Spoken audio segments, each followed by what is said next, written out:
Fade to District 128 logo.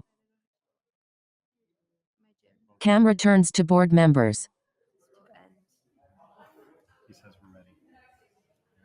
One can be optimistic. Yeah, absolutely. Maybe going on a walk. Next to my water. Lisa Hessel. Okay, good evening, everyone. We're going to call the meeting to order and ask everyone to please stand for the Pledge of Allegiance. Everyone stands for the Pledge of Allegiance. I pledge allegiance to the flag of the United States of America and to the republic for which it stands, one nation, under God, indivisible, with liberty and justice for all. Everyone returns to their seats. Roll call, please. Jim Betts. Kara Benjamin. Here. Don Carmichael. Here. Tara Drumkey.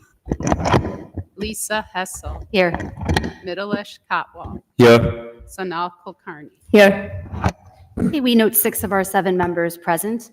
A quick review of the agenda. It's a brief one tonight. We're going to have an invitation for public comment.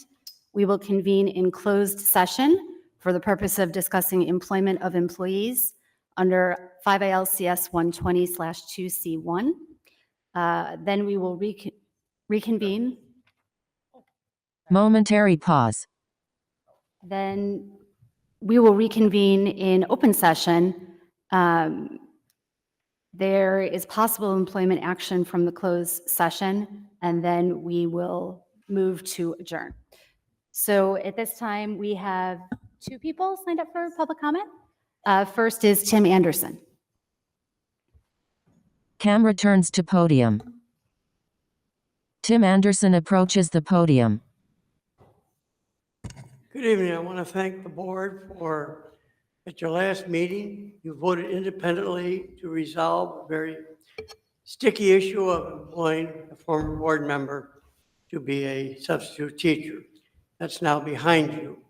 I suspect that 3 board members knew of the issue and 4 new board members were not really aware of the issues. They were afterwards. So again, thank you for voting independently. Tonight, you're going to go into executive session as you did 2 weeks ago. 2 weeks ago, you voted to go to executive session, but as you went in, you didn't invite anyone to come in with you.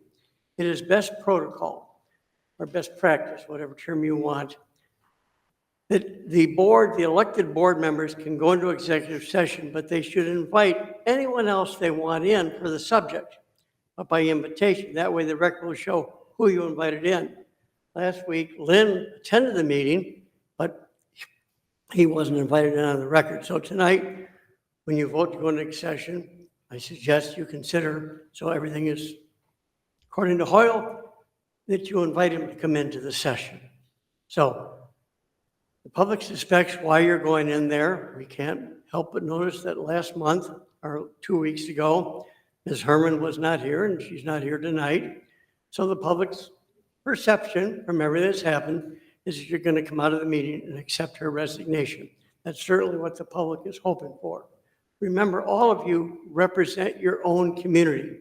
You don't represent the board, you represent the community. Vote your conscience, listen to your public that voted you in. Thank you.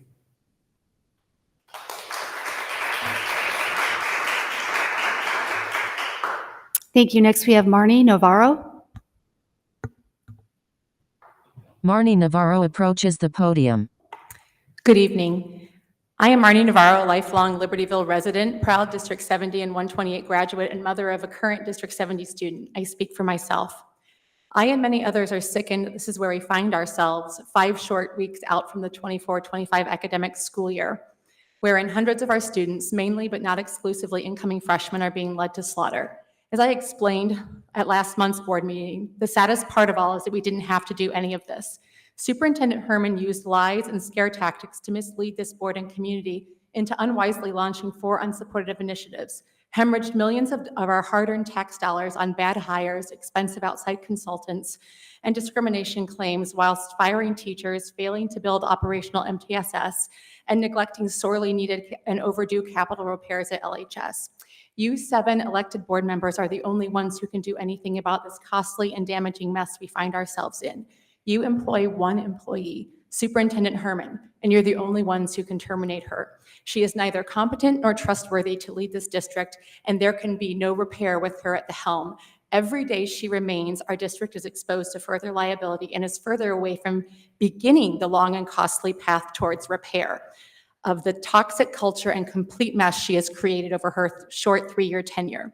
Key to the next steps once she is removed is not repeating the mistakes of the past. Do not use School Exec Connect, the search firm we paid a fortune to for her placement and who utterly failed to conduct appropriate due diligence, who also incidentally was responsible for the disastrous Matt Barbini placement at District 70. Please involve teachers, parents, students, and community members in a meaningful and transparent way in the search process. Who we pick as the next superintendent will be a key hire, and they will have a mighty task ahead of them to clean house and right this ship. We need to get back to basics. Number 1, abandon Herman's unsupported, costly, and ill-advised ideological initiatives that do not match our students and community. Number 2, eliminate DEI hirings and policies, which have cost us a fortune and have been a complete failure and yielded our district no tangible results. 3, establish a solid, standardized, back-to-basics grading system. We are 4 years post-pandemic. We need to stop grading like we're still in it. It fails our students utterly.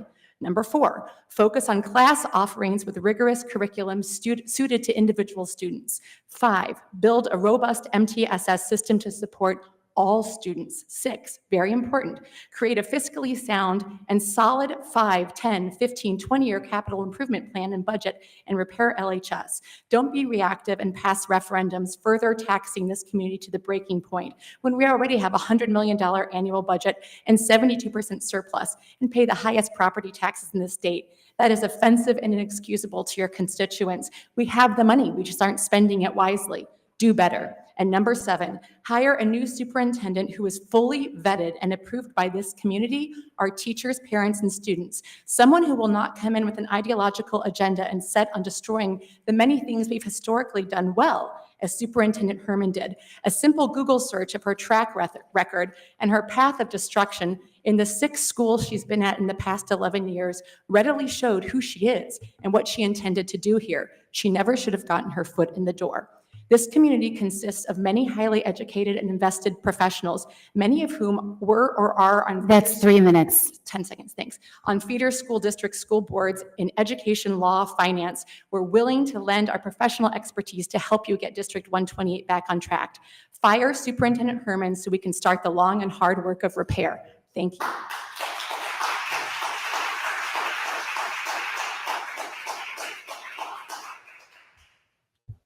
Would anyone else like to address the board in public comment tonight?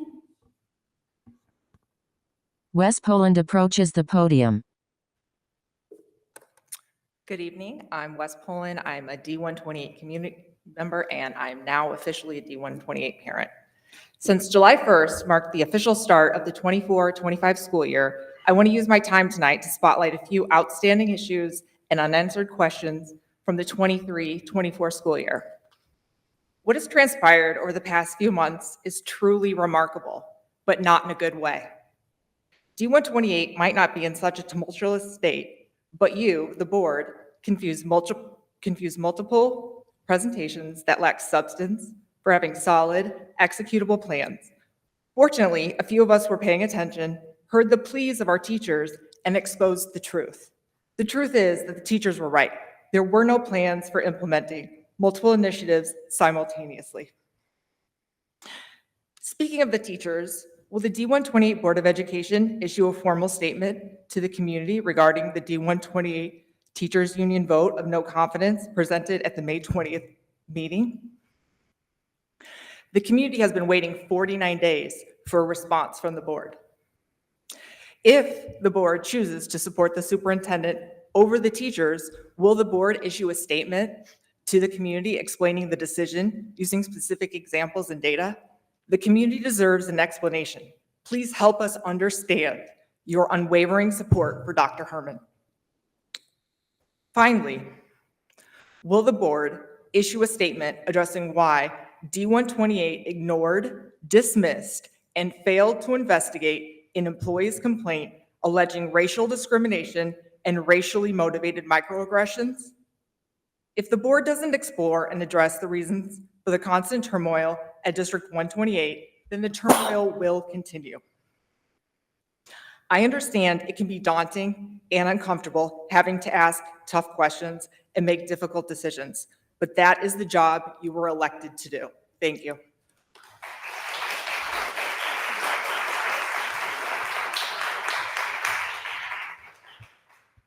Would anyone else like to address the board?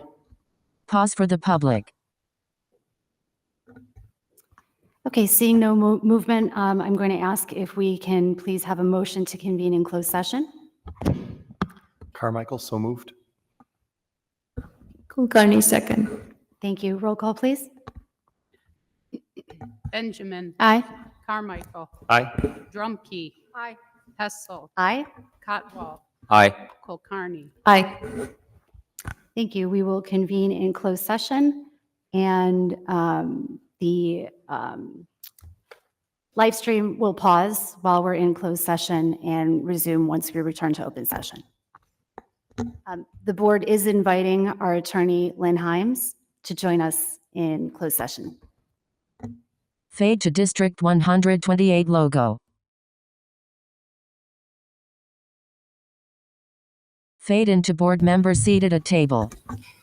Good evening, everyone. Thank you for your patience. I'm going to ask the board for a motion and second to return to open session at 8:41 p.m. Carmichael, so moved. Benjamin, second. Thank you. Voice vote, all in favor? Aye. Any opposed? Okay, we are returned to open session. We have no action to take tonight, but I do have a statement. Pause for Lisa Hessel to prepare the statement. In our closed session tonight, the board convened to discuss the terms of a potential separation agreement with Superintendent Denise Herman and determine the next steps to identify interim district leadership for the 2024-2025 school year. Dr. Herman is on paid administrative leave as negotiations proceed. This is not a punitive action, but rather one that allows the district to begin to move forward in a manner that prioritizes the best interests of our students, families, staff, and community. We are hopeful that we will have a fair, fiscally responsible agreement to present for board action at our next regular meeting on July 22nd. It's important to note that Dr. Herman's current contract with the district was expected to run through 2028.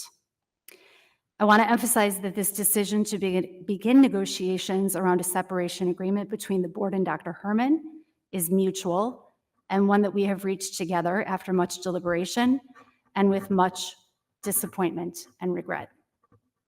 The board gratefully acknowledges Dr. Herman's many contributions to District 128 and wishes her well in her future endeavors. Momentary pause. The board will look to our district and school leadership teams, including Assistant Superintendent for Teaching and Learning, Tom Colentis, Vernon Hills High School Principal John Gilliam, and Libertyville High School Principal Ray Albin, to guide our planning to ensure a smooth start for the 2024-2025 school year on August 12th, with teachers returning on August 8th. The board will look to current district administrators for recommendations regarding any potential adjustments to the pace and process for implementation of the projects planned for the 2024-2025 school year. Finally, I want to clarify that it is our intent to identify highly qualified, experienced interim leadership for the superintendency for the 2024-2025 school year. During our closed session, we have discussed potential ways to approach this vitally important task while recognizing the need to move swiftly. We hope to have more information to share about this at our July 22nd board meeting, if not sooner. In the meantime, Associate Superintendent Bryant Kelly will provide day-to-day coordination for operations among district and school leaders.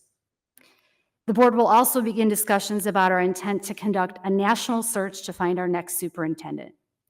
We expect to have more to share about that in the coming months, including the search process and timeline, as well as opportunities for broad and diverse stakeholder participation in the development of an ideal candidate profile. We call upon all members of this community, our teachers and staff, our students and families, and our entire community to come together on this journey, to balance both urgency and patience, to keep an open heart and an open mind, to speak with kindness and civility, and to take action to enhance the teaching and learning experience so that our schools and students continue to demonstrate the highest levels of excellence and achievement of which we are all so proud and to which we all aspire. Thank you. Momentary pause. We are now looking for a motion to adjourn the meeting. Thank you. Do we have a second? Carmichael, second. Thank you. Roll call, please. Pause for roll call. Carmichael. Aye. Drumkey. Hessel. Aye. Cotwall. Aye. Kulkarni. Aye. Benjamin. Aye. Thank you. We are adjourned. Fade to District 128 logo. Fade to black. End of meeting.